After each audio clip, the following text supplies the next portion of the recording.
What started out as big expectations for Melissa Goff to transform the Greater Albany Public Schools District quickly turned to defeat when a new school board took over.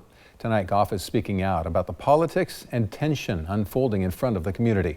KEZI 9 News reporter Jae-Won Jung spoke to Goff in an exclusive interview. I was disappointed to see the amount of political action. For the past 2 years, Melissa Goff says she was committed to making the Greater Albany Public Schools more diverse and inclusive. People of color, people who are LGBTQ, SIA+, identified, getting them an opportunity to be in the educational ranks. But things took a turn when a new school board was elected in May. Particularly seeing leadership from the Oregon Right to Life engaged in this race, seeing really large donations from corporations such as NTech. In a 4-1 decision, the new board voted to fire Goff. Did you realize that Albany was so divided on these type of policies? I think that I knew going in that Albany has some divisions in the way that they view the history of Albany and the current state. Many are wondering why Goff went from Portland to here in Albany. Well, Goff tells me at the time GAPS was looking for a superintendent who could focus on equity, and that's what attracted her to the role. Yet it was the difference in these values that led to her fall from grace.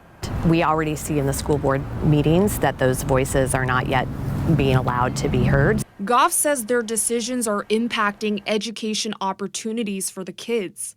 The immediate action that was taken by the new superintendent, for example, to undo the high school schedule changes was a significant blow. The board also picked a controversial chair, Eric Oganaga. He said you're a polarizing figure. Why do you think he said that? Well, I think Chair Oganaga has a difficulty understanding that his behaviors that led to his censure from the previous board were abhorrent and unacceptable. One of the concerns that I have is seeing the number of women who have resigned from Greater Albany Public Schools at the district office level since the time that I left.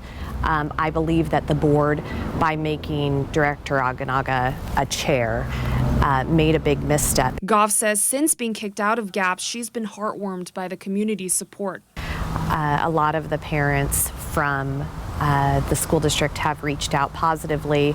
Certainly all of the words written in chalk across the district office campus was inspiring to me. Goff says she doesn't plan to take legal action against the board. Right now, she's exploring other opportunities and taking time to be with family.